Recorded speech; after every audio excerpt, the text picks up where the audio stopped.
What's happening, everybody? What's happening? I'm Dr. Thunder. This is Case Closed, the highest level conversation on the most relevant topics in this space. And we've got an issue. Apparently, spinning plates has backfired, and apparently spinning plates while not wrapping it up, in particular, and perhaps it's not just one instance of this, but multiple, in and apparently there is the likelihood of child support, at least 18 years of it, may actually be the outcome, and it's possible that it could be multiple cases of this. So don't be fresh. And shout out to Myron and Fresh. I dig Myron and Fresh. I actually met them, and this was years ago at Donovan Sharp's CME, Conference of Masculine Excellence, the inaugural edition, where Ike actually came to that conference, and so did Dr. Doug, and we had a great time. First rate conference. We did some streaming from the conference, and we also did some sort of follow-up streaming on the topic. And so that was a good, really well done conference. And Myron and Fresh were actually at the conference. They did a live episode of The Six from that conference, and I actually met CGA at that conference, and so yeah, it was a good deal. So shout out to Myron and Fresh. But spinning plates may be not just a colossal waste of time, but may actually end up being quite expensive. Yeah, game may not be all that it's cracked up to be. And of course, as I've been reporting, the Keyshian purgation is in full swing. And yes, this attempt to keep the black community, keep it in a state of disarray, keep it dysfunctional as possible for the purpose of maximum revenue extraction, and by way of disproportionately and artificially propping up black women, not because of the desire to help black women and because of the desire to see them succeed, but rather for the purpose of keeping the black community out of sync as much as possible through DEI. It seems that strategy is over with the actual defunding at the federal level. And actually now the federal office for DEI has been decommissioned. It is no longer a thing. It's over. And also, we're going to talk about this search for energy density. Energy density. We'll be taking a look at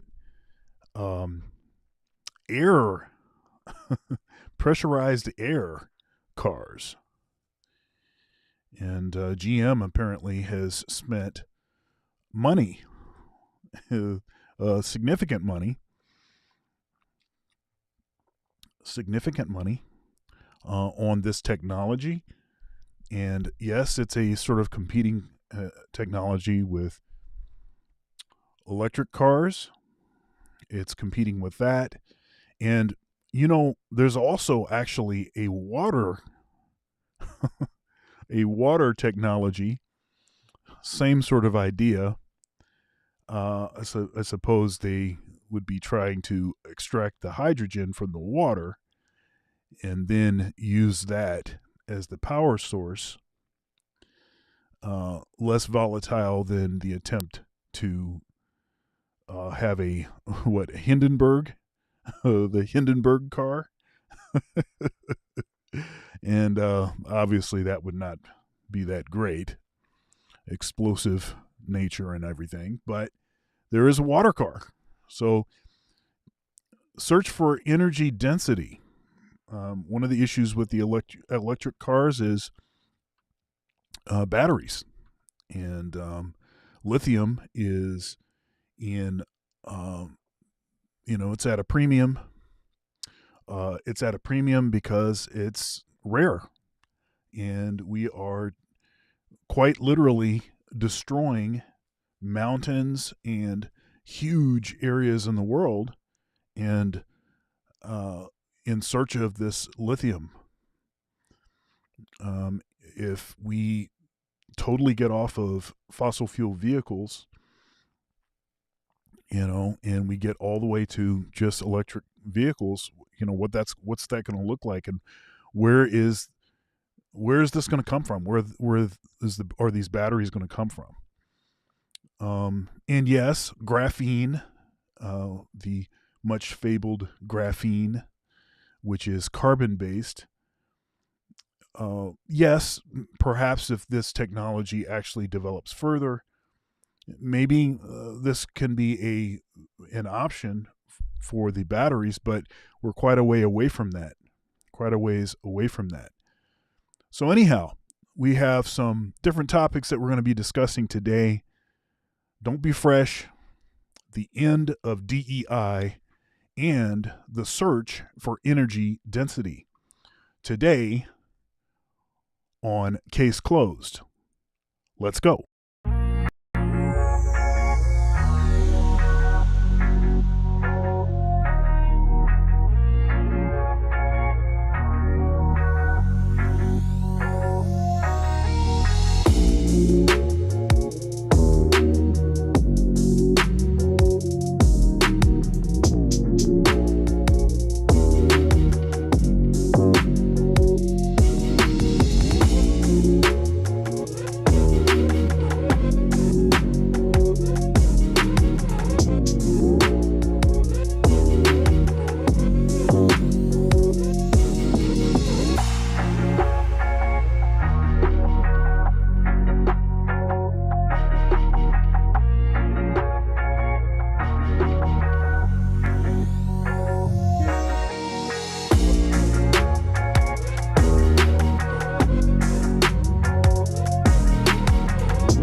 Warning: some viewers may find the following video disturbing. Viewer discretion is advised.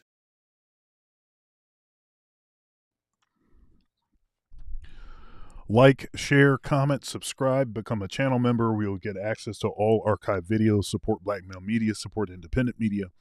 Super chats enabled. Super thanks for the replay gang, Cash App, Venmo, PayPal, Dr. Thunder, music, all one word. Spell out the word doctor. If you'd like to feed me a sandwich, pause.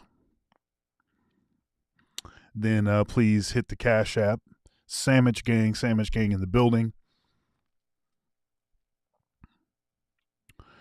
And yeah, we've got a great show. This is Case Closed, Sunday, 4 p.m. Eastern Standard Time. The best and highest level conversation on the most relevant topics in this space. Next week, this show should be on Ike's channel, so look for it over on Ike's channel, 4 p.m. Eastern Standard Time.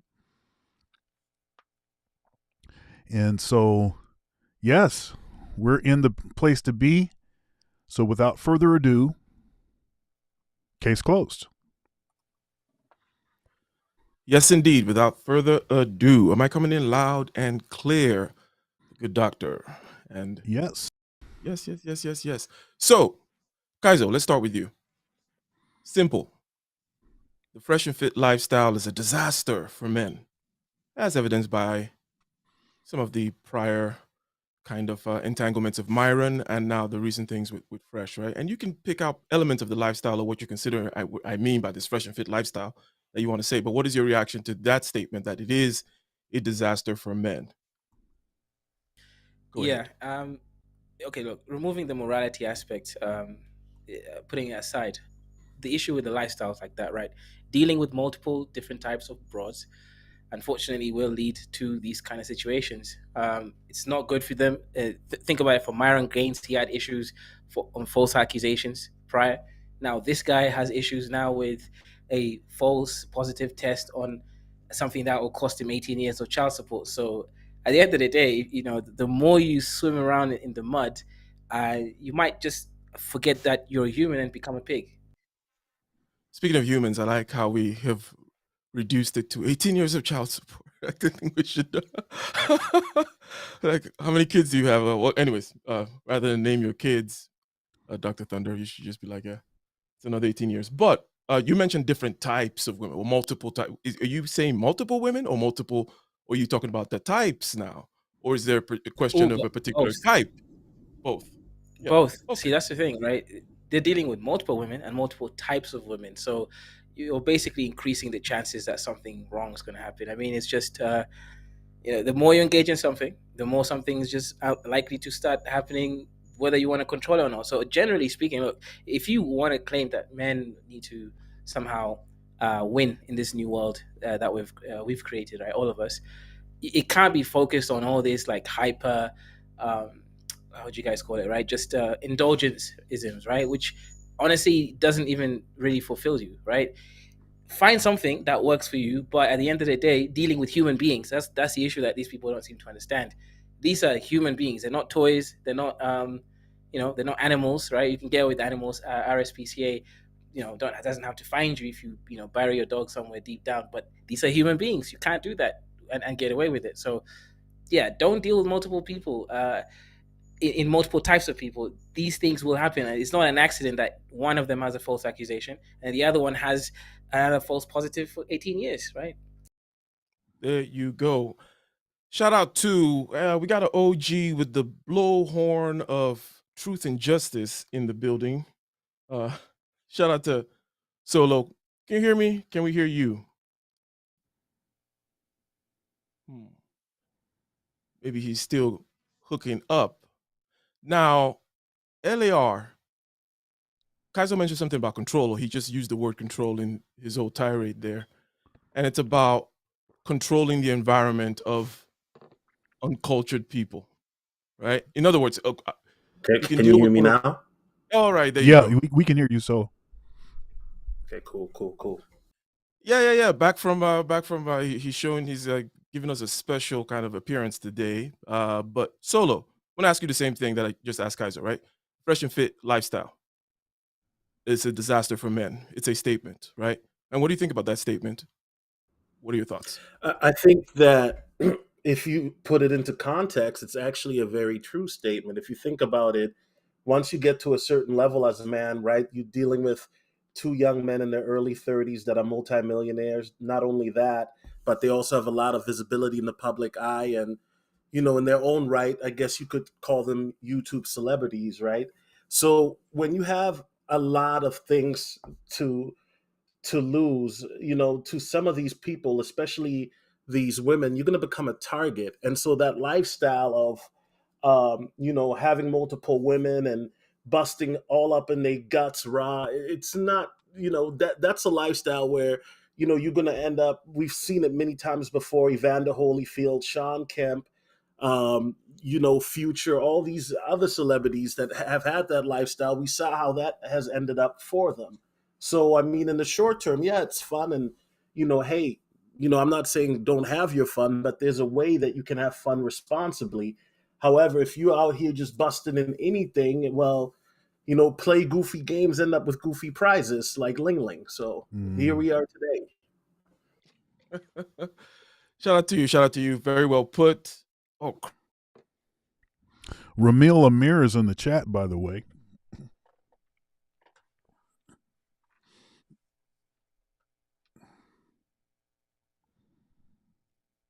Do we lose Ike? Are you there?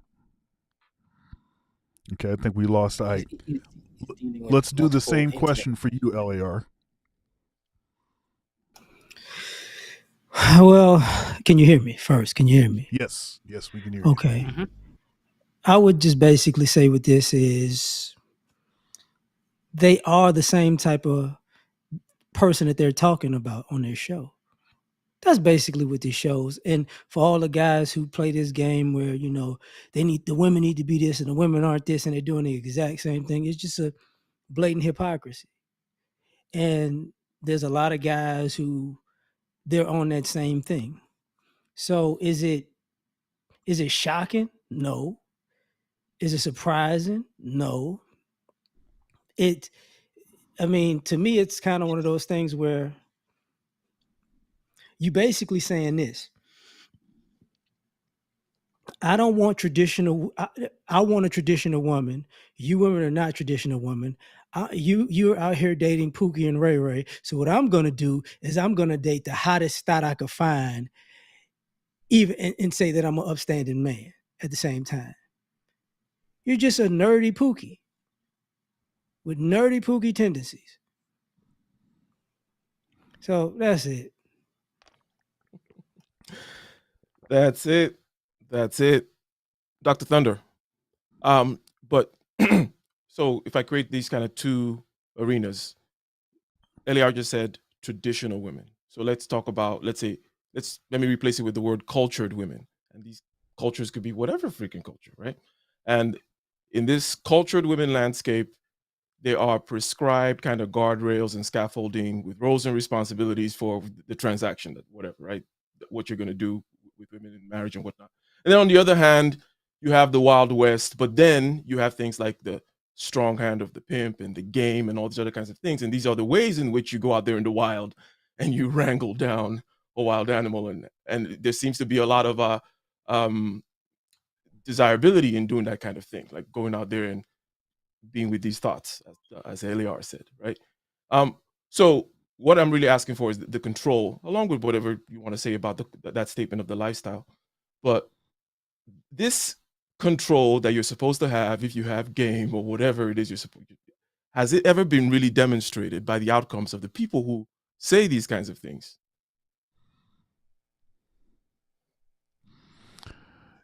Yeah. Are you still there? Yeah. Okay, yeah. So, yeah, I mean,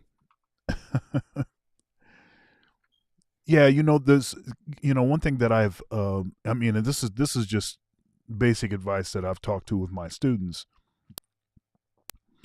Just basic information. what is the sense in building yourself up to a certain level if you don't have the discipline to be able to maintain it? Right? That's really the question. I mean, you work your butt off, you kill yourself, you're working 14-hour days, you're working 120-hour weeks, whatever. You're burning the candle at both ends. You're doing all of this stuff, but you don't develop the discipline, the personal discipline to be able to maintain it. It just makes you a target. It makes you an easy target. It's too easy to derail you once you get yourself to that that place is high up. It's like you're making yourself even easier to hit because you're rising higher and higher, and there's less people up there, and it also makes you an easier target. So I just don't I don't see what the benefit is of once you get there to basically just to be wilding out. Now I understand that it's fun, and if you're young and maybe you never had access like that, I can see why it would be very difficult for people to say no to that. And if we're honest, most men that had the kind of access that they now have, they might be doing worse than they are. I mean, if we're honest. But as far as developing discipline as you're climbing and doing it for a deeper reason, which is something that will help you to maintain your standards, your values, even when you have all of this access to debauchery. And then I'll end it with this. This is something that I've been saying over the last couple of weeks. Well, it's something I've said prior to that, but especially in a couple shows I did this past week. Yeah, I know folks don't like, being proselytized, being preached to, the Bible thumpers, the devout religious types, and it can be really sort of irritating, hearing certain folks constantly saying the same things.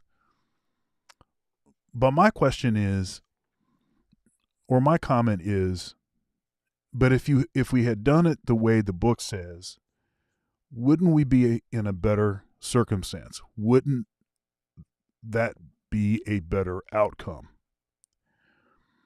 And you can argue with me. You can say, you know what, that's not the only option. Well, tell me what the other option is. That's fine. We can do another option. But if that option is just a derivative of what the book says, then why resist the book? Now, a good point there, ending there, Dr. Thunder, because I was just going to do a quick round on this same topic, asking, okay, well, what's your solution? Kaiser was going to say something about finding Islamic / Maasai traditional warriors, depending on the week or whatever. Right. So if you could just again state, because you said the book and people know what you're talking about. So if you could restate it, like just, okay, it means you do this A, B, and C.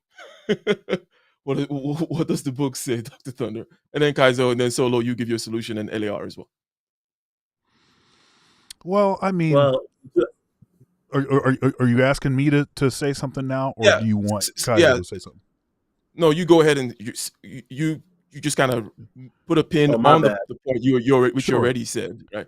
And then sure, like an ABC. Okay, I got it. I mean, it's just just basic morals and standards. Having a reason why you're doing something that's greater than yourselves.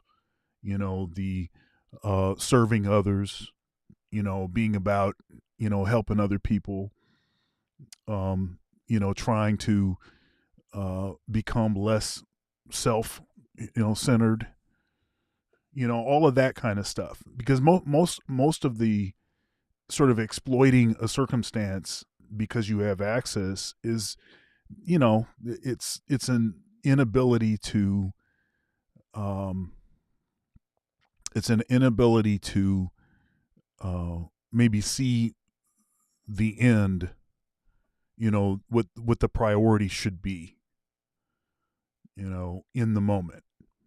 But that's pretty much it. Just try to be less selfish. Try to be more about other people, more about the things that actually matter. And yeah. Makes sense. Kaizo, your solution. You said, okay, fresh and fit lifestyle, living with, you're doing multiple types, multiple women, XYZ. What is your solution?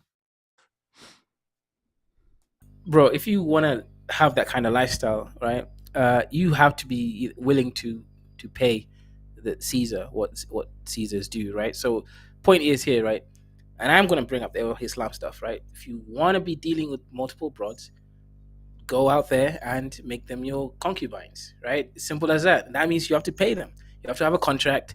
You have to go and get whatever medical agreements that you're going to make, and you have to be responsible. Because I think the issue here is you're having a bunch of men that have money, don't want responsibility, and then they're going to get themselves in trouble in that whole situation. There's nothing wrong with a concubine if this is a lifestyle that you want to follow and you can afford it. Otherwise, they're actually acting as pretty bad role models, right? I mean, these men date women from sugar daddy websites. I mean, that is, and complain about the general female behavior and female nature. So yeah, I think ideally, if you want to live this lifestyle, concubines is the best and securest strategy. Like, let me just make it clear, like from African context, right? I know someone who, again, was accused by a bunch of women of diddling kids because he was single, living in an area with only a bunch of women. That's what they do. Like, there is a protection that a wife, gives you that these other women won't, and in fact, they'll give you issues. Well put there. So Solo, what's the solution? What's the alternative to the fresh and fit lifestyle? What are you doing Well, when are you getting well, concubines and babies? Or buy some Solano and some Oh, Dogecoin so you can there you go. dodge well, the babies. Well, the ultimate solution, obviously, in my opinion, and this is one of the reasons why I left the space, is if you really want to live by the book, and I'm assuming Dr. Thunder's talking about the Bible, then you got to draw a hard line, because a lot of this stuff is pushing hedonistic ideas, and it's cool to hear some of it, but when you are in a room with certain people, they can influence you, and then once you go down the rabbit hole, then you can end up in a situation like where Fresh is at right now. So in this context, I think that first of all, you got to have the basics down, whether you believe in the Bible or not. The basics are being a man of principle, being a man of integrity, morals. Being a leader is not about uh, controlling people, but it's about serving people, right? So by that I mean your audience. They're the ones that you're serving with the content and and giving information and knowledge to. Yes, they of course they subscribe and hit the super chat and all of that. I get that, but in other words, what I'm trying to say is once you are put in a leadership position, the bar is higher for you now, because now the burden of responsibility is at a greater level, because you've been chosen by your peers, your audience, and other people as a person deemed to be credible, and hence because of that credibility, now if you practice a certain lifestyle or you preach a certain thing, then people expect you to adhere to it, right? Now, if you're not adhering to that lifestyle and things like that, this is where you become attacked, and people will call you a hypocrite, and people will call you fake. I mean, we see it in various sectors, whether you look at the religious sectors or look at this sector, where if people don't practice what they preach, then they get called out and held accountable as they should. Now, the onus then becomes in regards to the person and to decide, okay, do I take accountability for my actions, or do I double down in pride and continue with a haughty demeanor? So at the end of the day, in 2024, being a player or trying to bust gallons and gallons of nut raw inside of multiple women is idiotic in my opinion. With all these STDs running around, especially meeting girls, as the homeboy just said earlier, from seeking arrangements, which I don't know why you would have the audacity to believe that any woman from a seeking arrangement website would be any woman to take serious. You know what I'm saying? Like, don't like you like think about it. Like a woman on that website, she got to be down bad. So me personally, I don't believe anything she says. I don't even think she's pregnant. However, that doesn't absolve Fresh's responsibility from wrapping up. In my opinion, he shouldn't have even dealt with her in the first place, to be honest with you. So at the end of the day, if you want to be in a role of leadership, then the burden of performance is at a higher bar, as it should be, and you have to live what you preach. It's very simple. Nicely put, Solo. Nicely put. Shout Very out to the nicely put. chat. No. Go ahead and click that like button, right? Share the stream. So LAR, what's your solution? Dr. Thunder took a tradition, the book, Solo put a hard line on it. Yeah, you got to draw a hard line on that stuff. And Kaizo gave us high IQ, polygamy, or Islam, something like that, I think. What do you say, LAR? Polygyny, I think, is actually what he meant. What I'm Thank gonna you very say is, I feel like I'm about to say the elephant in the room. Stop following people on social media that aren't what they say they are, and you already know that. So this has happened with Tommy Sotomayor. This happened with Derek Jackson. This happened with Myron. And this happened with Fresh. But they're not the only ones who've done this. You've known, like the issue becomes the subscribers, the followers per se, who can see this person isn't actually what they're portraying themselves to be. But you know what? I'm all in with this. And the question you got to ask is why? Because truthfully, the issue isn't them. The issue is all the people following them because they just like them. You think all those people that subscribe and follow and 10 toes down for them guys aren't just like that? They saw a myriad of sucker stuff that went on over the past few years. And people just stay behind he's a red pill man, or traditional, these women are no good. It's like, bro, you see these guys dating OnlyFans women, date site women, the same women that they bring onto their show to get drunk. That's their type. So for all the guys that were watching, that's your type too. So at the end of the day, you just got to be honest with yourself and say that's what you like. Like to me, it's like a lot of fellas, the solution is admit that you like thoughts and stop getting on stop deifying people, trying to say that they're upstanding guys when the truth is they're just the version of you that likes thoughts, and you are in agreement with that, and you're hiding behind all this BS that says, oh no, I'm a real man, blah blah blah blah blah. It's bull. It's just straight bull. So the solution is to be honest with yourselves. That's it. All right. And as Chuku said in the chat, the goal of the red pill is to become a high value pookie. And it's like, that's a very succinct. That's what they are saying they want. They're like, this is what I want. All right. You know how like the women they call the women pick me, so I guess they'll have to call Fresh pook me. Okay, that one didn't work, Kaizo. So I mean, you start off well when you came back at Solo with but yeah, dude. Anyways, so ladies and gentlemen, right? You heard Dr. Thunder in the beginning regarding DEI. Now there are a couple of things I want to highlight, right, to reiterate that he mentioned. So there is this office, right? The Office of Diversity and Inclusion in the House of Representatives, right?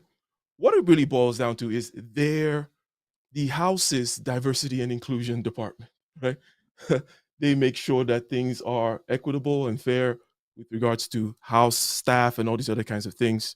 And basically, if I just read a little bit of their what their mission statement is. And this office is closed is one of the main things. This office has been closed. New legislation passed is being decried as not having enough diversity and inclusion provisions, funding for that kind of thing, blah, blah, blah. But basically, the Office of Diversity and Inclusion is a non-partisan, non-legislative support office, right, for the U.S. House of Representatives. The mission of this office is to help employing offices create and cultivate a congressional workflow within the House of Representatives that is reflective of American people. So we get it, keeping it diverse and all that kind of stuff. But basically, this office has been closed, right? And also, people are saying that 6 out of 10, it's in the Essence magazine. Sorry for the disjointedness of this here, but 6 out of 10 Americans would rather prefer, a diverse, society, which is, I think, what people would generally say, especially in a democracy where you've been indoctrinated with the democratic way, which is okay, yeah, the diversity of thought, blah, blah, blah, and all that. So the people who are saying this office should not be closed and saying that it's a sad event are coming from the point of view that Americans want diversity, right? How, on the other hand, in this other piece of news that I have, right, from the Harvard Business Review, basically saying that, look, these diversity departments in these corporations have not delivered because A, they don't have good metrics and standards, and hence no accountability, while constantly asking for more funding. So Yep. the question now is, right, what I guess I want to start with, like, the general kind of feel for what you think is going on here. I'll start with you, Dr. Thunder, and then we'll go around to Kaizo and like that, right? So these offices are closing down. What exactly does it actually mean? Because one perspective might be, I'll say this and I'll shut up, that it doesn't really mean things are changing. They're just changing words, or just one particular era of marketing is down and now they're going to start another kind of era of whatever. Or what does this really strike you as generally, Dr. Thunder? Okay, so shout out to Dr. Ronald Neal. He has a new book out. Check his book out. I'll put an image of the book somewhere on the screen in a bit. But one of the things that he has recently said on his social media, he thinks that this sort of DEI in propping Keisha up is actually for the purpose of having a scapegoat. Okay, so and now you can, you're not going to blame black men for it. You're not going to blame the dominant society for it. We need somebody else that we can blame. Let's blame Keisha for this. And so, because of being sort of, because of the, disproportionate support with respect to getting degrees, to use BGS's terminology, basically pumping up a bunch of 85 octane, women with master's degrees. So they wouldn't have been there in the first place. And then you can create a scenario where you are basically last hired, first fired. So you don't really have any seniority, and the reason that you're there is sort of an artificial reason. And then simultaneously you can be blamed for why this thing didn't work.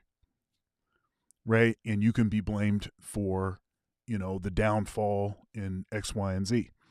So I think that this is no fault to them. This particular aspect is no fault to black women. It's they've been used in this. Now I'd argue that perhaps they allowed themselves to be used because the benefits, the perks were so good, and if we're honest, I don't know a group of people that wouldn't have taken those perks. Okay. And so I think that's an important point to make. I think there's a lot of sort of, pointing out, okay, it's this person's fault. It's their fault. They chose this X, Y, and Z. Same circumstances, change the pigment, change the ethnicity, change whatever of the women. I still think that they make that same choice. So ultimately, it's the government's fault for setting this up in situating in this way. And now what we're going to see is a further Keynesian purgation. It's going to be, we're just getting started with this. We're just getting started. There's going to be a lot of toppling, and they'll be able to simultaneously point at Keisha as they are dismantling. See, most of these DEI programs, and I've had some good conversations with academics, colleagues of mine that work in DEI. They weren't really funded in a way that they could have even been successful. So it's like, we're going to create these offices. We're going to load them up, top load them with intersectional folks. And then we're not going to support it. We're not going to really fund it. So then we can simultaneously act as though, see, look, we actually did something to try to help. But but actually the person that's at fault is this person over here. So I think that's sort of been the strategy, sort of all along. It was a pat myself on the back sort of, exercise. Hey, see, look, I'm not a bad person. See, look, I'm diversity and equity and inclusion. See, we're really trying to help Black people. We're really trying to help, this sort of circumstance, without actually the means by which to actually make meaningful adjustments. And then we also know that within DEI, even the people within DEI, I've had lots of conversations with folks that should know, they don't even know the most marginalized group, which clearly and by far is Black men and boys. It's not even close. It's not even close. Right? When you ask them specific questions about metrics associated with what's going on with Black men and boys, they either are play dumb, or they just don't know what's actually going on. And then the last thing I wanted to say is, you said something about this. Wait a minute. You talked about the diversity, and people say that they want a diverse society, and then you said diversity of thought like this. No, that's not what people want. People do not want diversity of thought. These institutions do not want diversity of thought. They want it to look diverse where everybody is saying the same thing. That's actually what they want. And that's actually the goal of multiculturalism. The goal of multiculturalism is where the dominant society can control the narrative, the way that things operate, where you have a lot of representatives from these subcultures, but it's not their culture that is expressing itself through policy. It's only that of the dominant society. And that's what you actually get. Yes, sir. Yes, sir. Let me ask Solo, right? What your thoughts in general about this article, in essence, saying that, diversity is definitely coming down. The government is not spending the money. They've closed down this particular office. What does it signify to you? Is it, again, say what you want, but also, do you think it's a real change, or is it just some kind of ephemeral thing? Go on. Yeah, I mean, anytime you start seeing things like that happening, right, where they roll back certain laws and things like that, you got to wonder, what really is going on? And listen, I've been shouting for the last 7 years, get crypto, get crypto, get crypto. Because you know what? What Cat Williams said during that Shannon Sharp interview, Mm. 2024, all things will be exposed. I mean, he ain't lie yet. I mean, you see what's going on with Fresh right now. You see what's going on with the Diddler. I mean, P. Diddy. A lot of people are getting Uh, exposed right now. And I think that a lot of people are going to be shocked by the years up that the world that you know today is going to be different. I mean, tomorrow we're facing a solar eclipse, and they got the National Guard on standby in certain states. Makes you wonder, are they expecting some riffraff? I don't know. I'm just telling you guys what I know. You can fact check it, right? So the reality is when they start to get rid of these type of things, at the end of the day, we're moving to a new system. And I know you probably think I'm dodging your question, but you got to wonder, why are they doing this? And then you think about the reality that we are literally on the cups of AI and things like that. um, it's everything is about to change, and so this is a really good question, but this is a question too that there's so much stuff happening that and I know I'm speculating that can contribute to that. But with that being said, I do apologize. I do have to get going. I appreciate you guys having me on. LAR, good to see you, Dr. Thunder, and I'm out. Peace. And there he goes. There he goes. Shout out to Solo. Shout out to Solo TV yeah, shout out to 84. Solo. Thanks for making an appearance.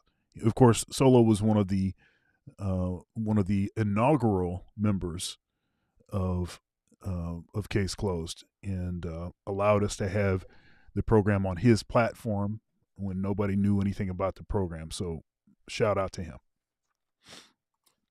Yes, indeed. So, Kaizo, I'm going to read a little statement here from this Harvard Business Review talking about what Dr. Thunder alluded to when it comes to, the actual progress or measuring success. What is success of these particular programs? Where's the bang for your buck? What are these corporations and or, the government, blah, blah, blah, getting out of it? So basically it says there's a big and poorly kept secret in the diversity, equity, and inclusion industry, right? And this secret is the actual efficacy of an uncomfortably large proportion of our flagship services. This is somebody in the industry speaking, right? Flagship services and talking points and interventions, such as unconscious bias training, racial sensitivity workshops, the business case for diversity, and all these other kinds of things, right? And that these we don't really have a good grounding sometimes psychologically or in terms of what the metrics for measurement will be. What are your thoughts about this aspect, right?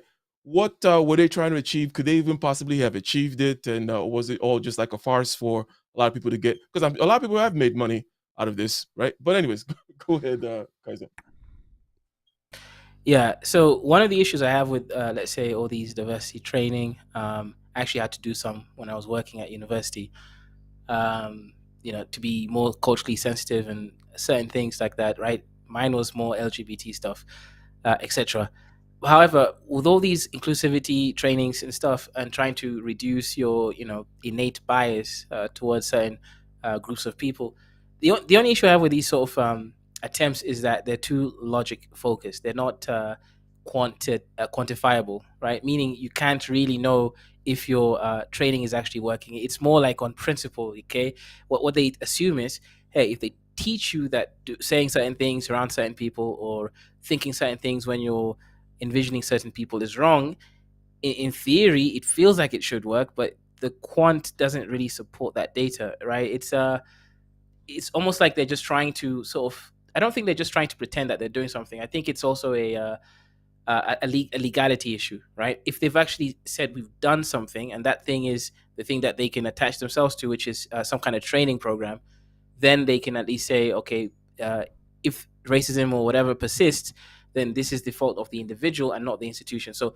actually, there's a lot of legal loopholes stuff going on when you have all these sensitivity trainings, I doubt that a quantifiable and measurable outcome is really what they're seeking. I think they are protecting themselves from all sorts of things. We're talking about you know um, legal issues, etc. People get sued all the time for these sort of things, right? Just recently in the UK, some black woman won over £500,000 because they had an issue and a disagreement with someone over the use of the N word during a cultural sensitivity trainings, right? So what happened is someone, the trainer said N word, right, while training someone not to say it, and this black woman was offended, and then she sued the company. So yeah, I believe it is a lot of that legalisms and loopholes. No one really looks at the quantifiable measure and as the main goal. Okay, makes sense. Okay, but one thing that kind of stood out to me with what you said, because it's also kind of part of what Dr. Thunder said, which is the scapegoat aspect. You did mention from a legal standpoint that, hey, okay, well, if these things don't work, then it's the individual or something like that. And then Dr. Thunder also talked about the scapegoat being Keisha and whatnot. Um, LAR, right? What do you think about DEI coming to an end? You sad about it? You glad about it? You think it's just okey doke? What are your thoughts?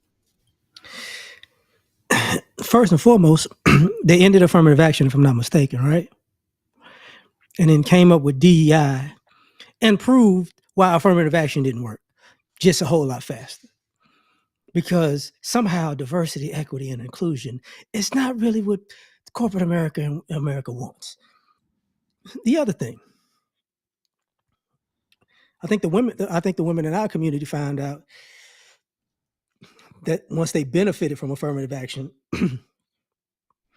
that now, as Dr. Thunder said, last hired, first fired, they got that treatment ASAP. So for me, this just proves what people have been saying for decades. This is America. All of these names people come up with in America to make something sound good, when it at the end of the day, it means I don't like you. I don't want you to have anything.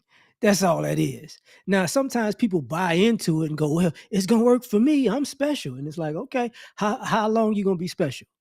And now we found out how long people are going to be special. Now, like I said before, it proves that affirmative action is just BS. Now, the interesting thing is the same thing that I would say with affirmative action. I'm pretty sure white women didn't get fired. Stay out of there. I'm just saying. They still met their quota, right? They're still a minority, ma'am. Guinevere, you're bringing it home for us. Right. So it's just a scam. It's always been a scam. So that's it.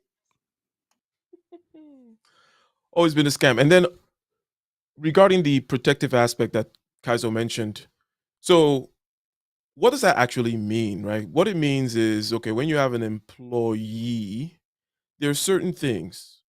And just to highlight where I'm getting to is that the function of HR and the protection that you have to do for when you have this employee can be boiled down to simple software, and they're out there, such as like Gusto and services like that can be outsourced, and you don't have to have a massive organization. When you have an employee, there are certain things and rules and stuff you have to follow. Just like taxes, for example, right? And we know that software can do your taxes and all these other types of things. So in the same way, onboarding them, what kind of benefits you want to give, you just go in there, you put it in, you link it to an account, right? And they'll make it happen. The person will get their paychecks, they'll get W-2s, they'll get all these things, they'll make sure you're not violating any rules regarding, and these are not 10,000 different complex rules. But I guess when the racial suing aspect came up, I guess I'm reading a comment in the chat, right, that talks about when the racism charges against employers started coming up, which doesn't matter in at-will employment states anyways, which I don't, that this was kind of part of the the shysters or the salesmen, because again, all these things are all kind of marketing ploys. Like somebody, is trying to do something, trying to get the idea out there so they can make a living and move something somewhere. That's what everybody's all doing, right? They come in, they sell this thing. It'll protect you against these lawsuits and these accusations of racism and whatnot. But I'll just say the point again that HR and its functions can be completely outsourced. And if you need if you get to some kind of crazy thresholds, that's what your lawyer is for, right? You go, you get the legal service and make sure, oh, can I do this and this and this? Boom, and then you're typically done. Anyways, I'll shut up about that. I will shut up about that. But now, ladies and gentlemen, let me ask this though, still on this DEI topic, before we put this one down. The end of DEI and affirmative action, does it mean a more level playing field? Or does it mean, or what other way to ask it is, are there now other quote unquote colorblind programs still on the table? Because the government is still spending that money. In other words, from the pandemic, the pumping in of the money, fiscal policy, plus the liquidity thing done by federal banks, feds, central banks. All that stuff is still happening. There's still a lot of money out there being for different programs, this and that, the other. Is it more of a level playing field, or are there corners to this? In other words, is there somebody cornering the market still? And you can describe the way in which the playing field is level or unlevel, right? Obviously, we're talking about Black men here, right? And just to be kind of provocative, I'll start out by saying there's a particular channel, K Coach, right? K Coaching is kind of part of this space. Kind of, well, he does say that, because some of the stuff he does is kind of like how to get government contracts and whatnot, and so he's kind of hooked up with these kinds of pipelines of opportunity, right? So here's a government contract. These are things for NGOs. These are things that give you grants. So he's kind of out there at these spigots trying to catch stuff into his bucket. And he does say when he is there in these rooms, a lot of times, he's the only Black guy there, right? Now, and there was nothing stopping other Black guys from being there. Okay, so that's my kind of provocative statement there. But Dr. Thunder, more even playing field now that this is gone? In what ways, and in what ways are the playing field not even, and whatnot? Yeah, I mean, it's never going to be an even playing field. The dominant society is always going to have an advantage. And even in this initiative, these initiatives, affirmative action primarily served white women. What was it, 84% of the recipients were white women. And with this casting affirmative action down, that's actually not true. Affirmative action is still okay. You just can't use race. You can still consider sex. So, so that part of it is still in play. So, yes, diversity, equity, and inclusion being defunded, that is true. But what they've always wanted to do is, as far as going for the gusto, was this, again, what I call empowerment propaganda supremacy. That has always been the goal. And even once we know that by all these metrics, and now there's a lot of research being released that shows this clearly, that women are advantaged in our society, not disadvantaged based on their sex. They are advantaged in the job market, in in even when you start talking about how much people are being paid, when you talk about college, especially undergraduate degrees, there's been a 28-point sweep from the 70s till now, where 13% fewer women were getting degrees in the 70s, undergraduate degrees. Now it's 15% more. And notice that the propaganda the talking points did not change one iota the entire time, and it's been a while since we were at zero, where it was a net zero. Because if it was really about equality, then when we got to zero, they would have stopped all of that talk.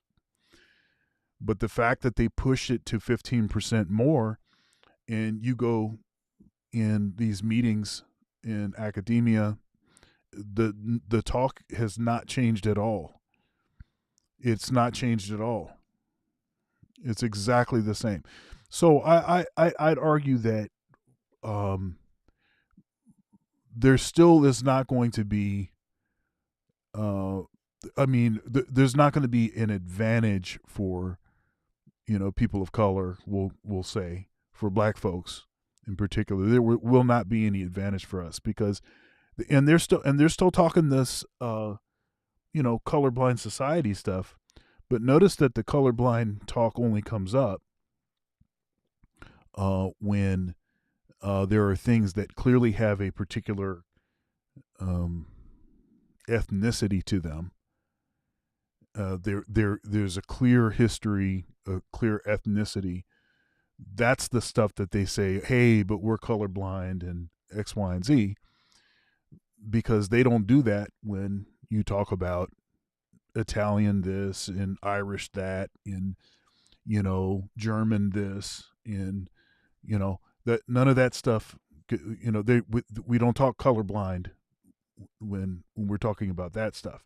It's only colorblind in particular when you're talking about Black stuff. So, I don't think that there's going to be an advantage. I will say this: there will be somewhat of a I don't want to say leveling. Maybe what I want to say is there will be somewhat of a sobering. There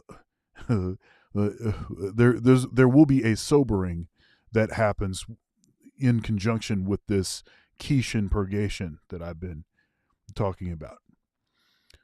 However, they will still have the advantage because they can still be considered as a minority because they are women.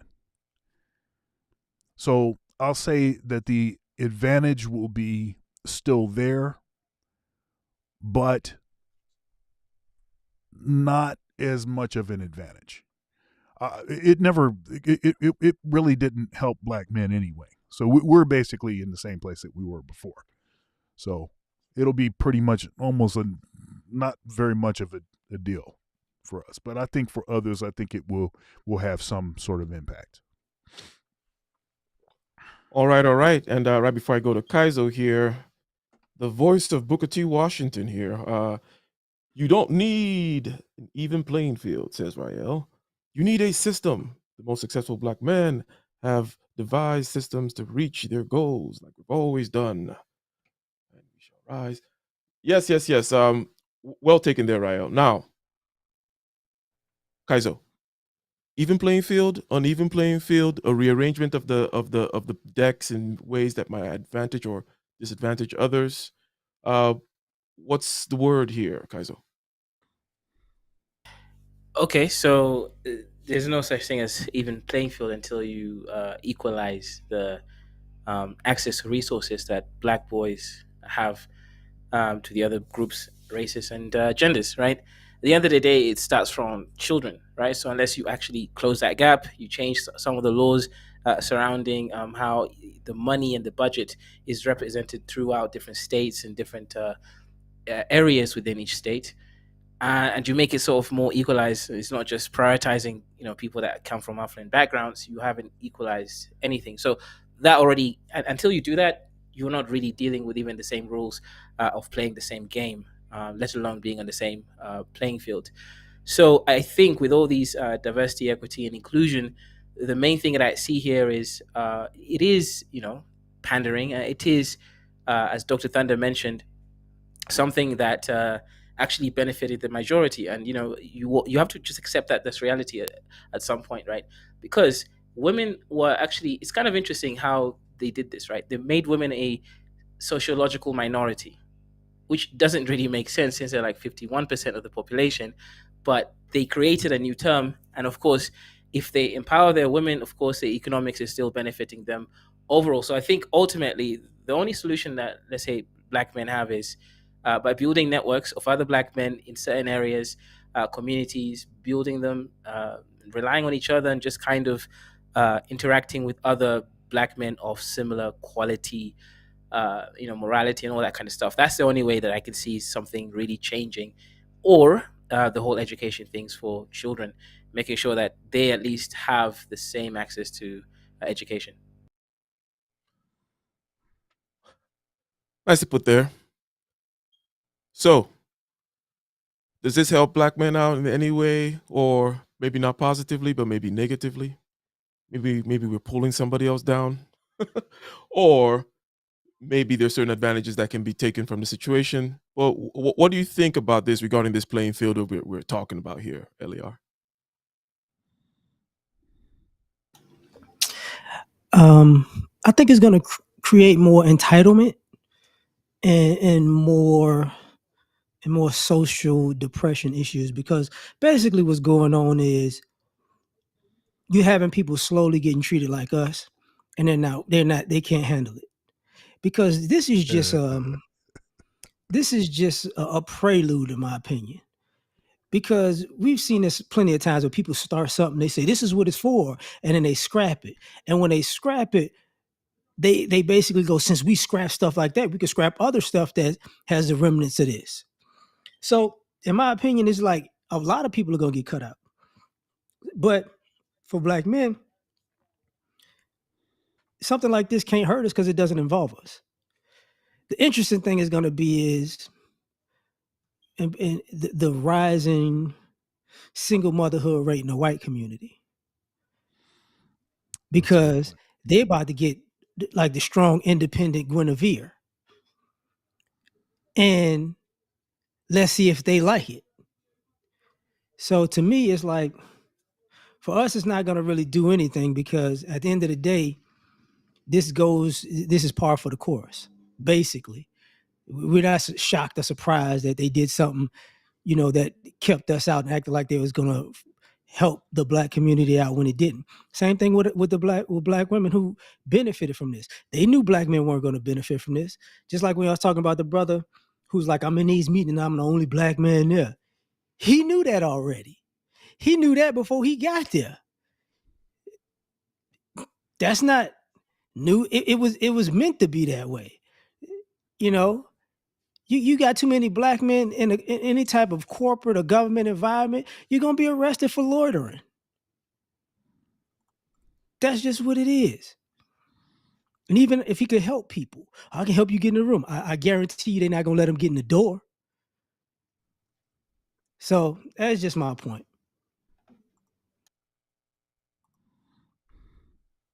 I see. So, does anyone want to? Let me challenge Kaiser with this.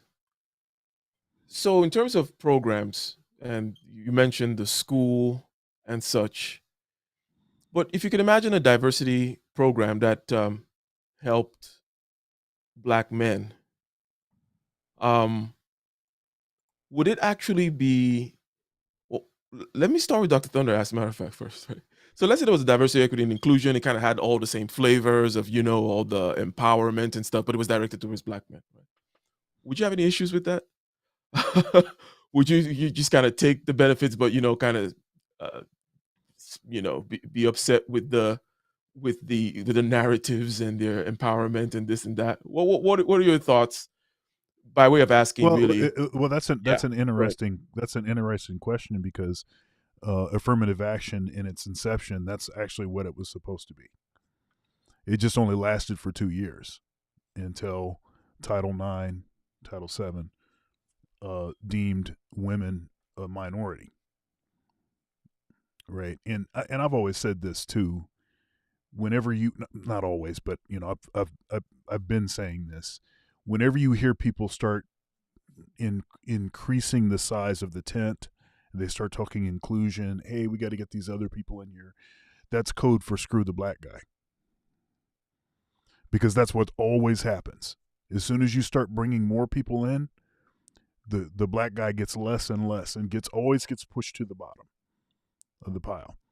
And of course, that's what happened once you included women as a minority. It's like I said, it's code for screw the black guy. And now you have all the rainbow stuff and all the intersectional stuff also being included in that collection, in that pile, which again has that impact. Look at all the numbers. This is not, at this point, this is not even controversial. We know that this is what happens. This always happens this way. So that's kind of an interesting thing. I don't know that I would have an issue with affirmative action as it was initially conceived. That was not a problem. The problem was when you started adding these other things. And then they got greedy, and then they started saying, hey, but we can't have this many Asian folks getting this sort of advantage, X, Y, and Z. So let's restrict those numbers, although they actually their numbers were better than everybody else's numbers, as far as their test scores and stuff like that. We can't do that. They got greedy, and they exposed the whole thing. But it doesn't really affect what their primary agenda was anyway. Their primary agenda was to keep the money in the house. How do you keep the money in the house? Dominant society, say, is 73% of the population, right? If you say women, then that disproportionately favors you. There's more women. There's more white women than any other woman, right? So it disproportionately favors you already. You already win. So yeah, it was a trick from the beginning. But no, I would have an issue with black men being served, because you can point to the government specifically doing things to marginalize, state sanctioned terror against, our financial institutions. You can show clear examples on the books of the state acting against black people. In the best way to create an antidote for that, to fix that, is to say, okay, well, let's pump the black men up. And so that's what they attempted to do. But, apparently they, other louder voices prevailed, and that's why we're where we're at now. I'd be in favor of black men, black people, Native Americans, and perhaps, let's see, what is the Japanese Americans, where the government clearly did something specifically against them, right? So I'd be for those three groups, actually government doing something special for. All other groups, there's no history. There's no history to suggest any particular state sanctioned oppression.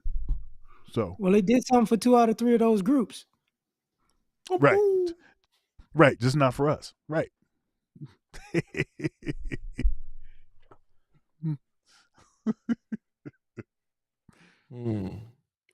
Yeah, nothing to add to that one. And look, and I don't really want to bring this into it, but even in the reparations discussion, it's the same kind of deal, and so because you can show clearly that the government said 40 acres and a mule. Okay, that's clear. We know that that's the case. Did they give black folks 40 acres and a mule? No, they didn't. They reneged on that. Okay, so there's a clear thing right there. Now, are we going to actually get reparations? Probably no. That's probably never going to happen. It's probably not, going to happen. But we're talking about something where there was a clear promise made. This is what should happen. This is what we're saying we're going to do to rectify X, Y, and Z, and they reneged on it. So shouldn't you be able to say, "Hey, y'all reneged on it. Here's it," So that's my point on that. And I don't want this to be reparations discussion. That wasn't the point. I'm just saying you've done stuff for other folks. There's a history of that. There's a record of that. How come we can't get nothing? That's all I'm saying. Mm-hmm. And before people, wait a minute, I'm sorry. And before people say, yeah, but the war on poverty. See, you black folks got this and that. I just showed you how in all of this spending, it wasn't beneficial to us. It didn't benefit us. They kept the money in their own house while simultaneously being able to, claim that they had done something for us. It's another scapegoating scenario. And the big gulp.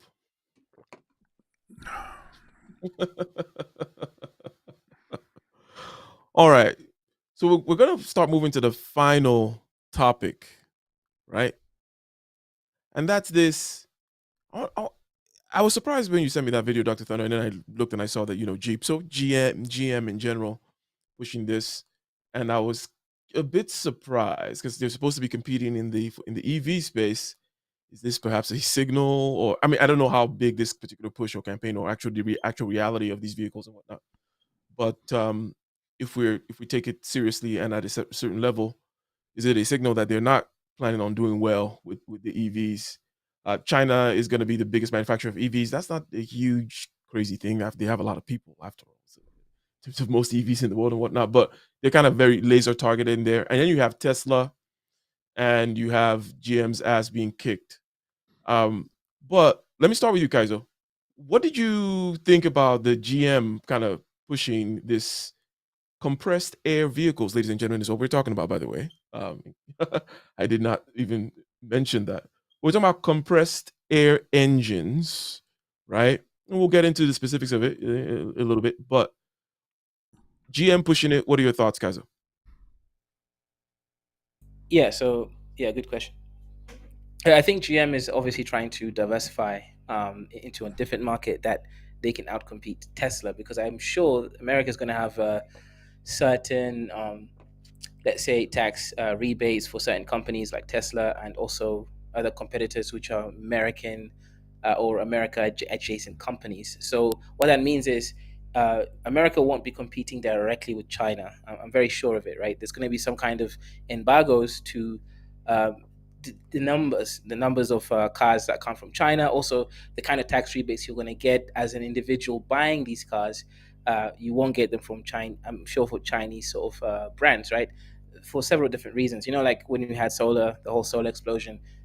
Different states in America gave different amounts of tax write-offs for adopting the technology. So I think this is going to be a very sort of pro-American, because you just look at the whole TikTok situation.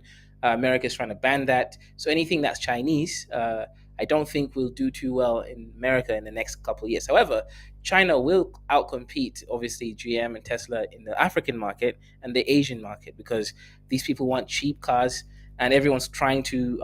And the reason why even Africans will buy these cars is because a lot of countries in Africa have done a deal with European Union.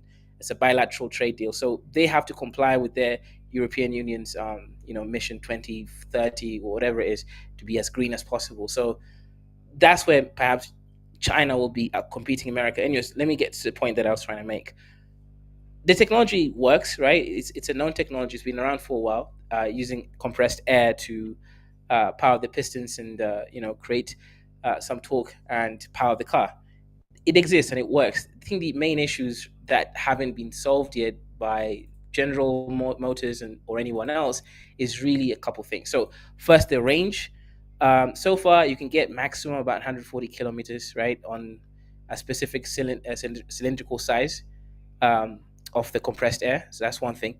Another thing is also the top speed, right? You're not going to get more than 50 miles per hour just yet on compressed air. Now, of course, this will improve if they find out ways of improving the torque. That's the main issue that they're having. However, the good things are actually compressed air as it stands is about 4 times more energy dense than the same weight of lithium ion batteries.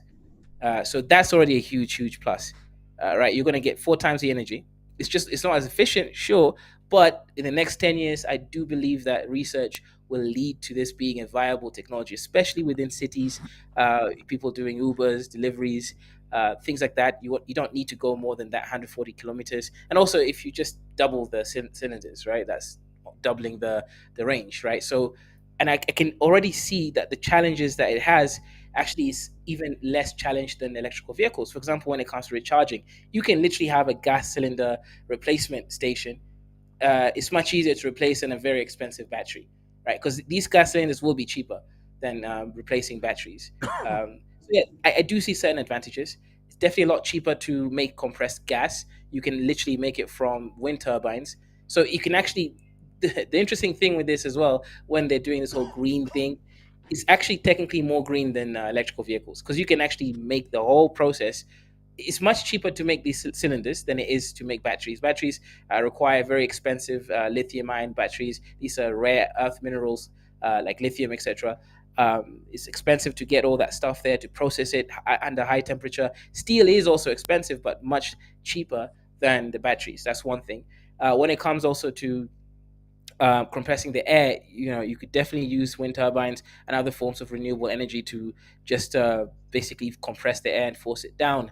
So in general, I think I do see a future for it. Give it 10 years, you'll start seeing them, roll out, you know, cars for the public consumption. Although the main issue that I have is maximum speed isn't going to be as high as perhaps the electrical vehicles just yet.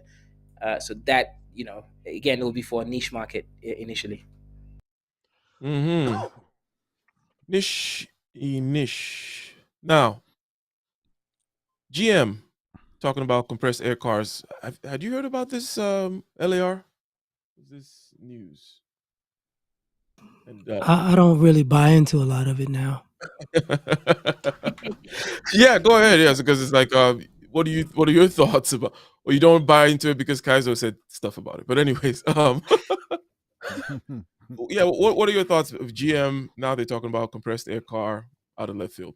Yeah, Kaizo next week will be flipping to water cars, and then he'll be flipping to electronic, electric Yeah. cars, and he'll be back to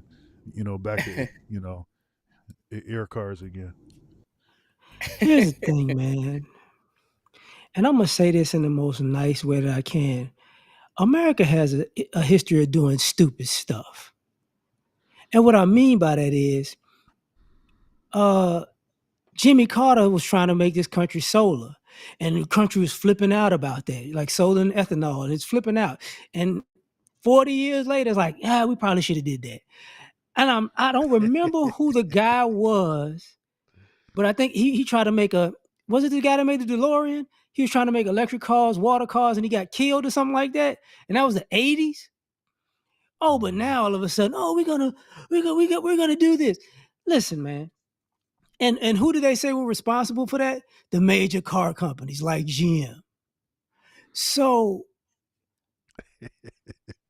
it's like, oh, okay. So we're gonna all go to electricity. Really? How? You want to explain how? No, you don't want to explain how. And that's why, in my opinion, that's why I think Ford is still making the cars that they're making. They're like, we're not even gonna get in on this. Because for one, I don't know where you're gonna get all of these batteries from, all this lithium from, because you're gonna need a endless supply if you're just gonna turn everything electric. And then you talk about water Oh yeah, and compression. there's not enough It's lithium for everyone. yeah. It just isn't even there. And in Africa, if Africa get their stuff together, they're gonna start charging people for all this stuff they've been ripping off that continent from. And then I don't know how these companies gonna afford it. Oh, let me guess, we're gonna go to war with Africa. Yeah. You still ain't gonna have enough material. So is it worth it? And can you go to war with Africa when all of the Western countries are broke? You already stealing from the country and that continent, and you still broke. I don't know how that's gonna work out. and on top of that, you know, and I gotta say it, with all the quote unquote crime that's going on, who wants to be at a charging station? Because I hate to break the news to y'all, you cut the AC on, you're gonna lose mileage. You cut something on in the car, you're gonna lose mileage. So yeah, it might say you got 300 miles, but you probably got 150, 180 when you actually trying to be comfortable in your car. You know, it's a 3-hour drive to go from Houston. Well, not 3 hours. Is it 3 hours? Maybe 2 hours, whatever it is, hour and a half, whatever that is. To go from Houston to San Antonio in a gasoline. When you're driving with gas, you don't want to know how long it takes when you got an electric car. True. So just for the record, stuff ain't gonna work out well. And guess what? Who gonna be able to afford these cars? Who gonna be able to afford these payments? Who's gonna be able to afford the maintenance? You see people right now, who've been driving these Hellcats and these Scat backpacks and these Chargers, Challengers, TRX trucks. You know what they Corvettes, Camaros. You know what they doing, right? They selling them suckers on Facebook because they can't make the payments. So you can get a car with no title, and they say they call it stolen. And I don't know how long that's gonna keep going on, because at some point these car companies gonna just look on Facebook Marketplace and realize, oh, your car not stolen, you sold it. So this is not gonna end well at all. And then they're gonna do something stupid like, you know what? We're gonna make the buses electric. Like, oh, really? Yeah, one traffic jam away from walking home. Oh yeah, in Kenya, Yeah, plus with the electronic cars, you can have the what's the name of that movie that Obama was involved in? The world. Yeah. End of the world or something. Yeah. Where you remember the scene where the electric cars keep wrecking because they. Yeah. I mean, I'm gonna say this, and it's not trifling, but I might go a little far by saying this. But if they go down this path, Boda is gonna be coming to America. Did you get on one while you were there in Uganda? I think Uganda has way too many of them. Kenya, they're trying to like legalize. You know what? Actually, in Kenya, in Nairobi right now, they've got like 100 electric buses going on. I don't even know why. I don't get it. Doesn't make any sense. I think they're just taking on money from the West or something to test it out, saying we're green or something. Yeah. So, Dr. Thunder, thoughts about this, and just to kind of reiterate a couple of things right now. The pros of this is cheap to compress air, cheap to create those cylinders, cheaper anyways, because by the way, it's not as cheap as you might think, given the safety measures that need to be taken to keep that air in there and kind of avoid possibilities of explosions and leaks, even to kind of improve the efficiency and keep the pressure up and all that kind of stuff. So it's not necessarily a cheap cylinder of stuff. You know who's right? going to make money here? Not GM Motors. It's going to be just like the Gold Rush, the one selling the shovels. So anyone selling the air gas regulators are going to make bank in this if it actually goes to market. we better get in. Hey, Ike. Let's talk after this. There you go. Anyhow, I was in that video I sent you. They talked about the company Peugeot, and how Peugeot, years ago, they actually developed a vehicle that it had two engines. It had an internal combustion engine, and it had the air compression engine, and it was like 108 miles to the gallon. So it solved the issue with the torque issue that the air combustion I'm sorry, the air engines lacked. It solved that with the internal combustion engine. You got torque there, and they abandoned it. They just for some weird strange reason they just abandoned it. Although that would have been, you know, that could have been the thing. Go ahead, LAR. I think you had something you wanted to say real quick. I forgot about one thing. Sure. Electric cars are fast. Fast. And people in America can't drive. So, just for the record, like y'all haven't noticed all of the, just you can get on YouTube, Instagram and see all of these wrecks people are having on the freeway just driving wild. I hope people understand, even if like there's going to be some hellacious wrecks. And the reason I got to bring that up is because electric cars, they burn for real. So if you get in a wreck in an electric car and it catch fire, you can't move, you good as dead. So that's all I'm saying. Yeah, that is a problem that they're.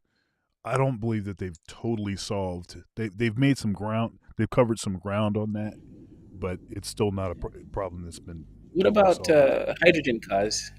Hydrogen cars are the main issue with them is keeping it safe and not Hindenburg? exploding. You said Hindenburg? um, yeah, but but Peugeot, like I was saying, they just totally abandoned that project, and they had made a car that was 108 miles to the gallon and had a long range, all of that. I mean, and you could have taken that same technology and, you know, I mean, that's better than hybrids. It's better than hybrids, right? 108, that's better than hybrids.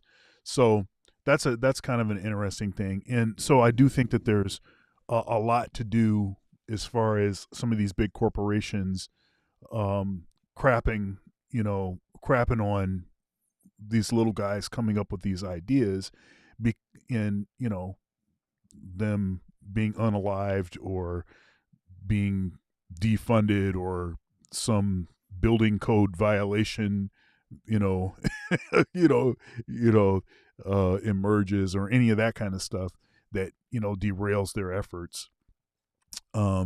So that's interesting. As far as the one of the things in that video also I saw which was interesting is one of the good reasons why General Motors, other than just having a niche, which I think is smart, for the compressed air engines, is that they can actually use a lot of the same parts as an internal combustion engine. So it's not like totally building something from zero.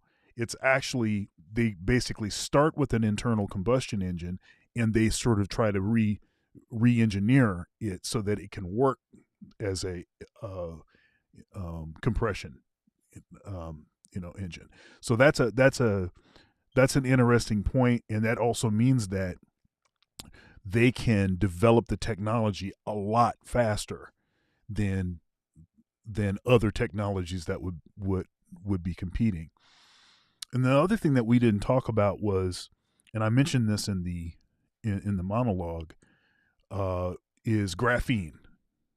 Okay, so say because that's another lane that the electric cars could travel in, because the lithium is it's not available. I mean, you're going to get to the place where everybody can't have that. I mean, all the cell phones and everything, everybody needs these lithium batteries, and we're going to run out of that material. But graphene, since it's carbon based, if the technology can be developed to create more stability, they're saying that the potential for it is the same size battery can actually hold way more current. So it can, and of course that'll last longer. So that's another point. So with regards to the something Kaiser mentioned, talked about the mobility, right? In the range, right? And there is as we become more and more. And by the way, Dr. Thunder, you kind of said, you kind of saying in jest regarding, the investing in the people making the picks and shovels, if you will, right? Yep. But generally speaking, if we talked about Nvidia a couple of weeks ago, and the valuation of Nvidia, even if you might even say, even if it's a bubble, it'll come down and then it'll take some time to reinflate to the actual whatever. But if that is where we think we're going, right? There is a lot that needs to be true with regards to materials and the building of the materials. Same thing with obviously the electric cars, which we kind of talked about, the lithium and whatnot. But same in this area of graphene or the stuff even for making these compressed air cylinders, if it comes out to that, seems to be where a lot of the other half of the money is going to be made, while these other bubbles in tech, which tends to inflate very quickly, might come down. It's just a thought that came into mind while you mentioned that there.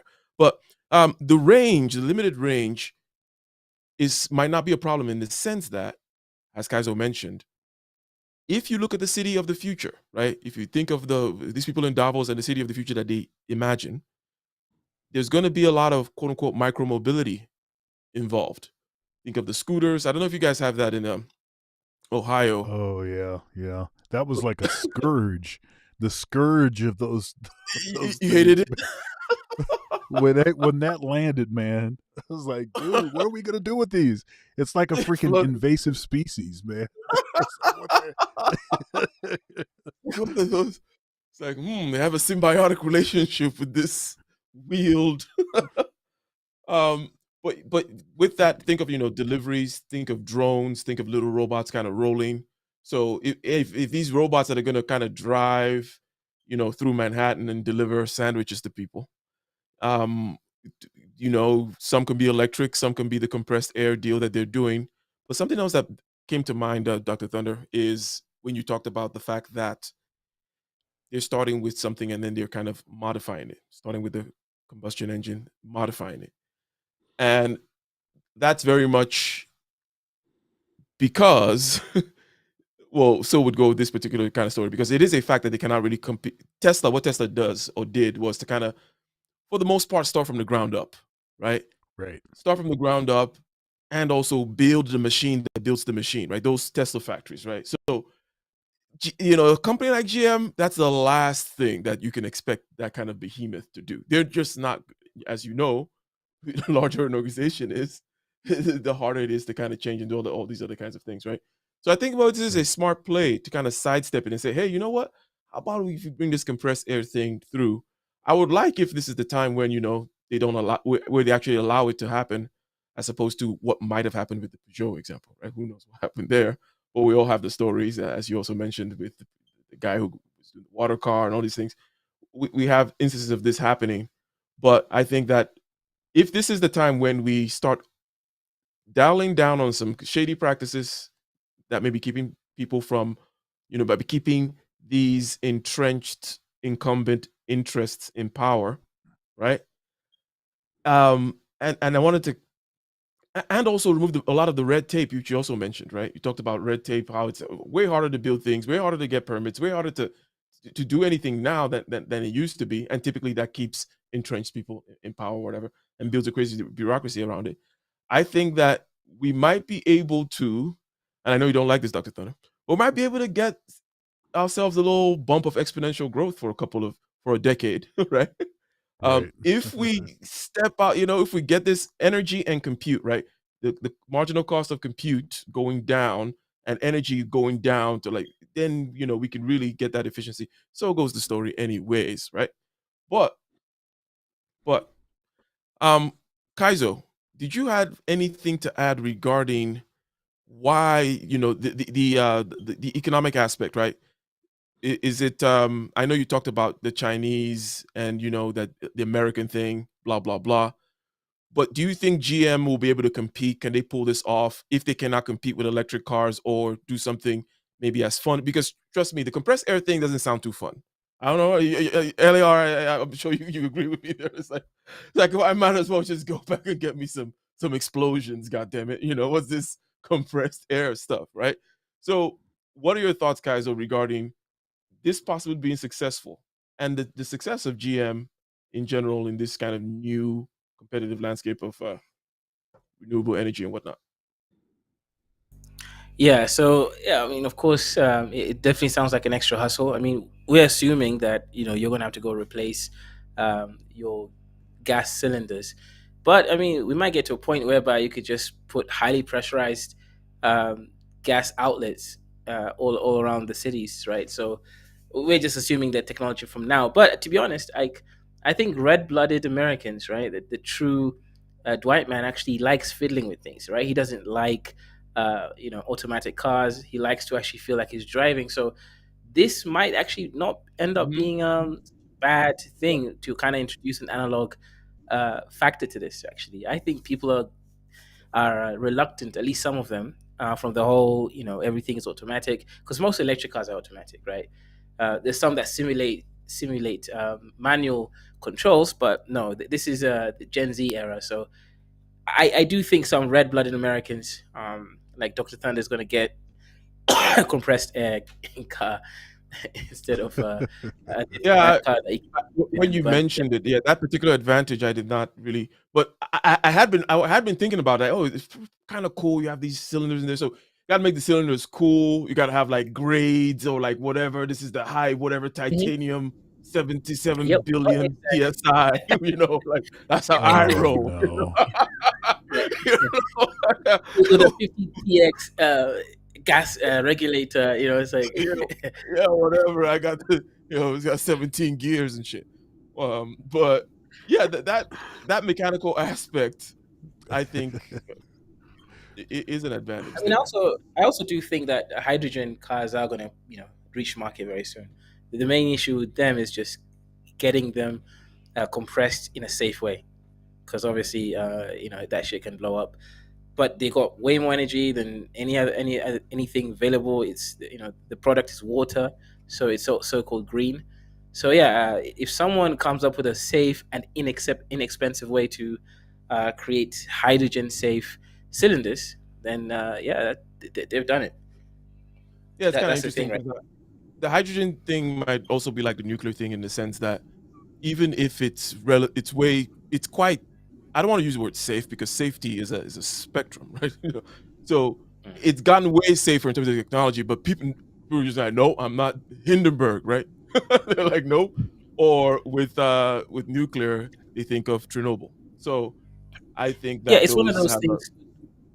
It's one of those things with risk that you don't have control. So think of it this way: if hydrogen explodes, right, you're dead. But it's very, very unlikely to explode. In fact, it's less yeah, likely to explode than the other stuff that exists, it's right? like air travel, like. But I get the fear of flying too. In other words, I get the logic of it. It's like I'm completely out of like what the hell am I doing up here, right? This is not the place for an accident, right? I don't care if it's 0.0000, but this is the wrong place to be having things go wrong. We I get that. we left out two major things. Um, I don't I don't know how y'all think that oil and gas is gonna take this sitting down. Yeah, Saudi Right. Oh yeah, Arabia. oh, yeah. Right. I mean, people got to understand how much power those and reach those companies have. Uh, So it's a a couple of reason why, things. huh?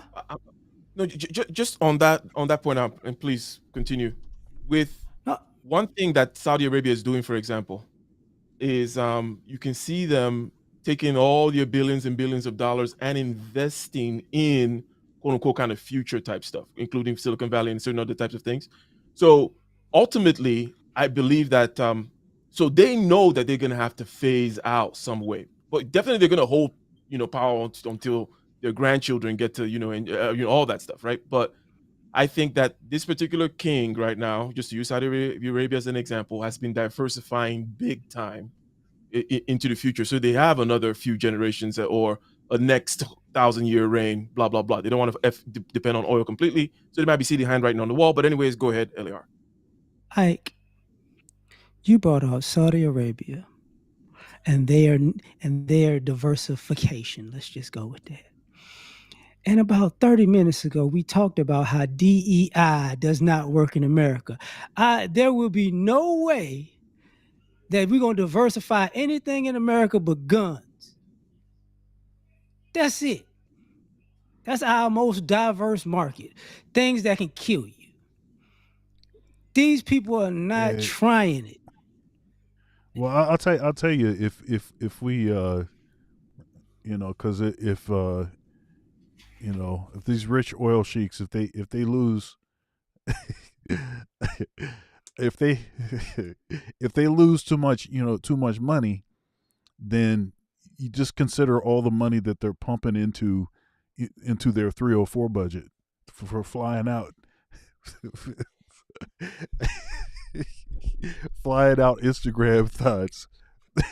Yeah, I mean, come on, man. You're talking about totally destroying the 304 economy here.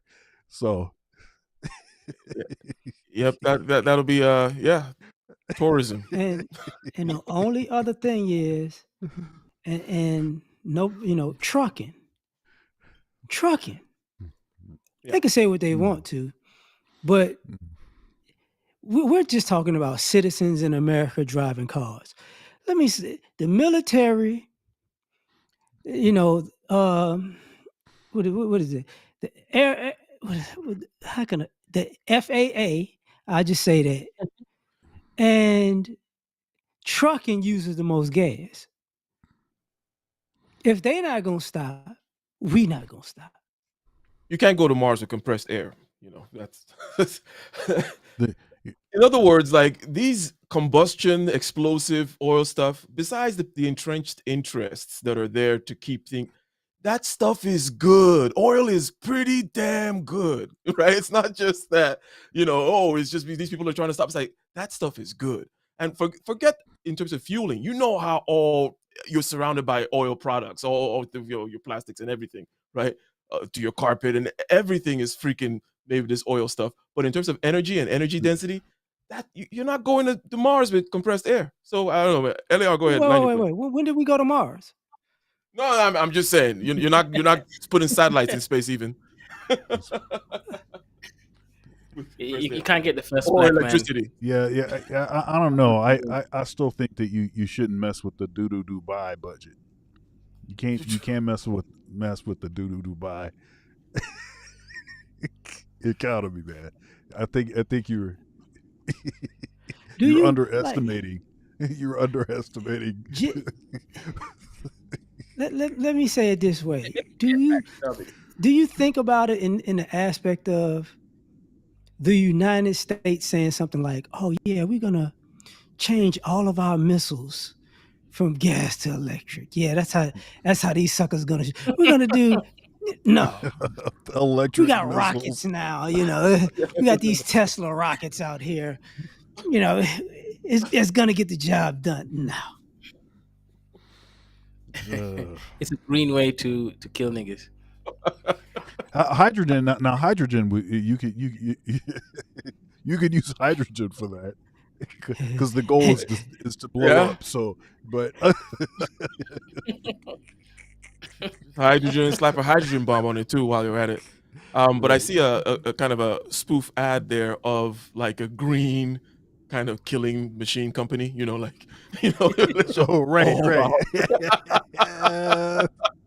Biodegradable fucking. We got a new company called Safe Murder. Oh goodness. Yeah. When you're thinking about murdering, you want to be also friendly to the environment. And then at lunchtime, all the employees eat lab-grown meat. It doesn't pollute. It won't kill the little frog or whatever. You know, Oh, you want to right. kill humans without, harming the Right. Timbuktu Do you lizard. want to do you want to mow ninjas down without causing an endangered species to go extinct? Only humans. Our new bullet, whatever. It's not gonna happen. The new bullet. Yeah. Oh, All right. what is it? We got the new RPGs out here. You know, the G's for green. RP Green, motherfucker.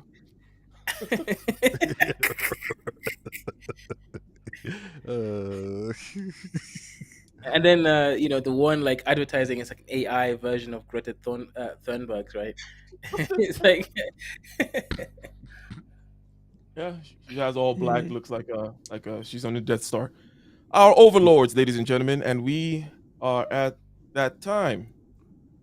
We are at that time, ladies and gentlemen. We're going to give our final thoughts. We talked about different things, including thoughts and also thoughts on energy density. And the DEI office, the Office for Diversity, Equity, and Inclusion in the House of Representatives, closing down, new budgets coming out without what some might consider significant funding for these DEI programs and whatnot. And it's a travesty. It's a sad, sad situation, says somebody. And let me see here. Let me see. It says right here that the disillusion of the country's top office to ensure a representative workforce in the world's most deliberative body that legislates our lives, Dr. Thunder, is a sad day for America. That is what some lady said about DEI. But Right. let's get it. Kaizo, your final thoughts. LER, and then Dr. Thunder takes us out. yeah. So for any young man, a woman watching these um, podcasts, right? I'm talking about this one or any other ones. Use your mind, think through what you're hearing, and see if the people are worthy imitating. Like, I don't think I'm a great person to imitate, right? I think someone like Dr. Thunder probably is much better, right? He's much more grounded um, over there with his beliefs, etc. Right? So figure out people that actually, you're going to listen to. Don't listen to people that contradict themselves every other concept. Elia mentioned earlier about Derek Jackson and Tommy Sotomayor with his corn, addiction, making it and all that kind of stuff that led to the fall while being a hypocrite about, black women in the same word. So yeah, figure things out yourself and make sure you follow a righteous path that makes sense to you. In relation to DEI programs being phased out, ultimately, I think black men just have to rely on creating our own systems and helping each other out the best way that we can. Because, as Dr. Thana mentioned about the co-opting of these systems by them just renegotiating the term of minorities, like, okay, oh great, so we want to keep the money in our community, so we'll just reclassify women as a minority, as a sociological minority, and then give it to them. So there's that aspect. And it comes to technology, compressed air. I think GM, if they do make a breakthrough with the talk stuff and just even increase mileage a little bit, I think they'll definitely be able to make sales, especially for intercity commuters. That's definitely a huge market for them. And as I mentioned earlier, America won't really be prioritizing Chinese products for the American market right now, since there is a trade war going on. So they do have an advantage, especially since they actually outcompeted Tesla in creating a everyday use electric vehicle that's far more affordable. So if they do things the right way, they'll get it done. There you go. There you go. LAR, final thoughts. When it comes to the ladies, so basically Fresh became Jalen Green. It happens. He's not the first guy that shot up multiple clubs at the same time. It happens. The issue is, like I said before, you folks love watching these train wrecks and acting like they're not train wrecks. And guess what? If you was in that position talking like they talking, you'd be in a scandal too. um, when it comes to DEI, if you don't understand that America does not have your back by now, you've been eating lead paint since you was a child.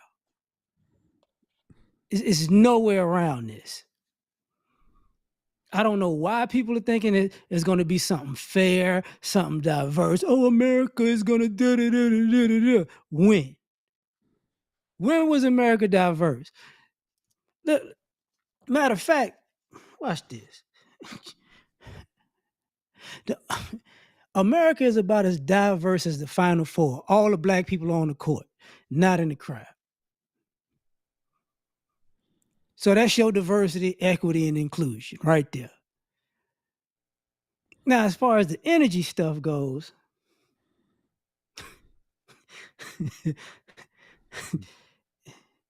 you're going to take the word of a country that had about 5 retarded presidents in the last 40 years? That's what you're going to do? That's what you're going to do? We're going to do something about this. The companies are going to do.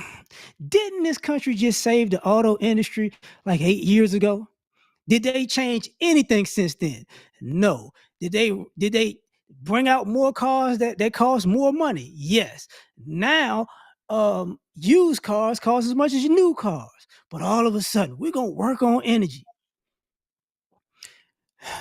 Listen, man. Y'all might want to learn how to jog and walk again and buy a mountain bike, because you won't be able to afford anything they're trying to do. So that's my point.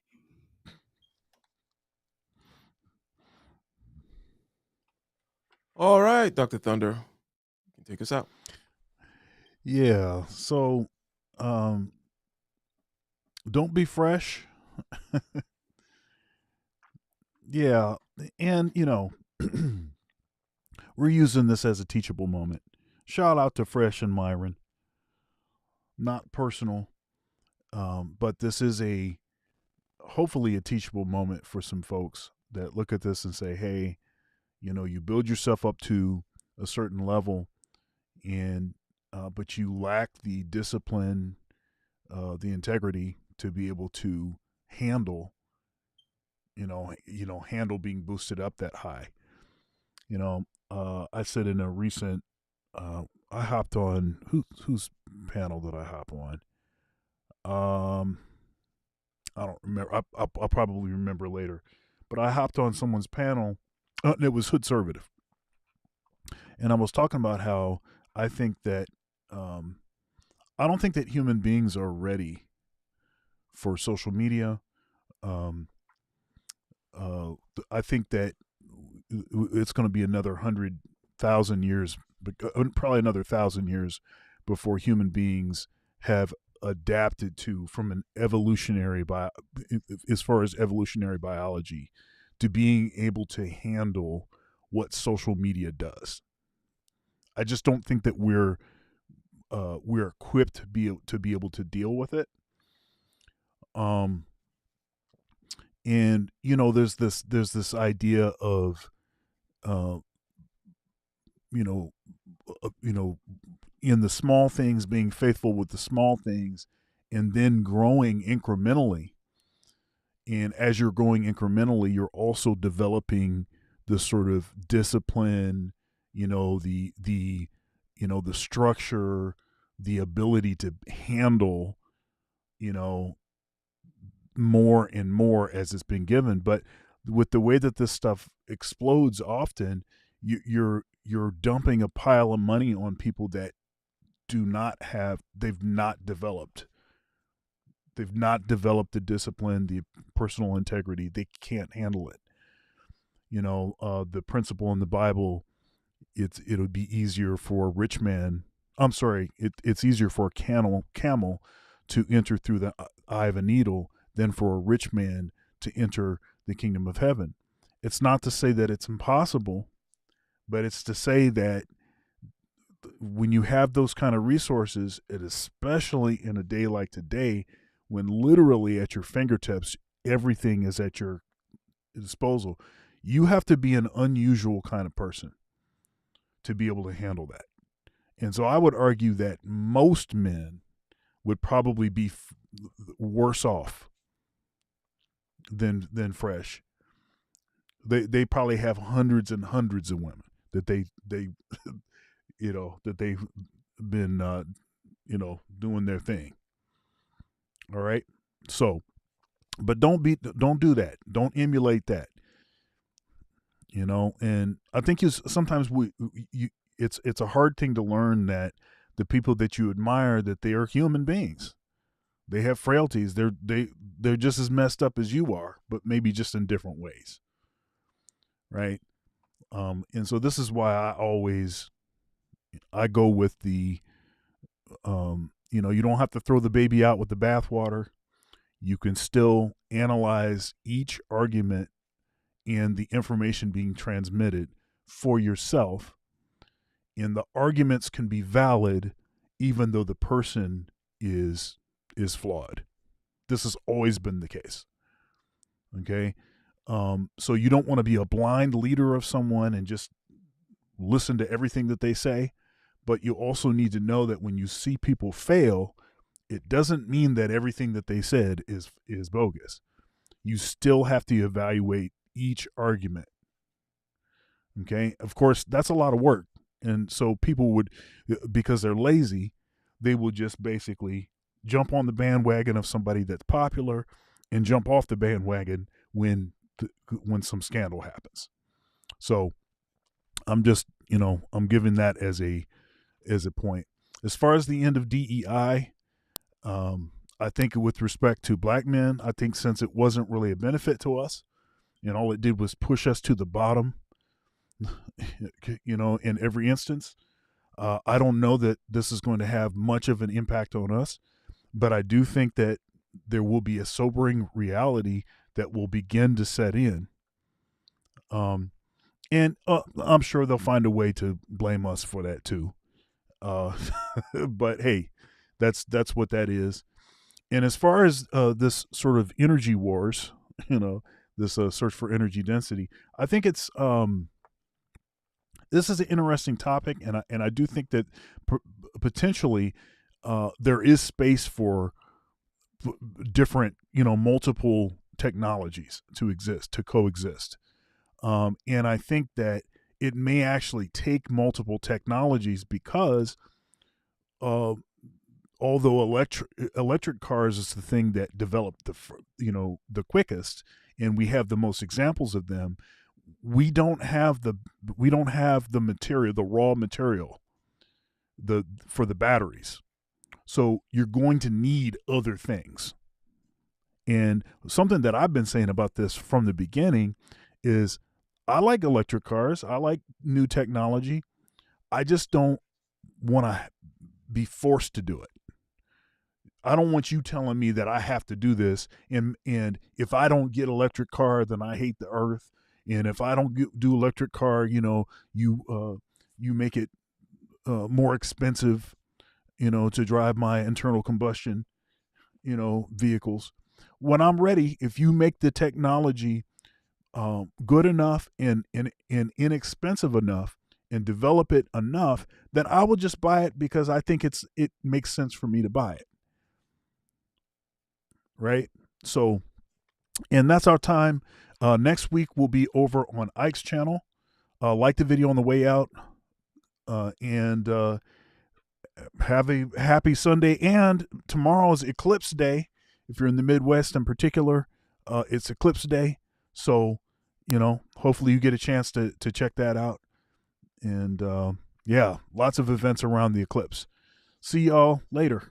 Peace. Peace.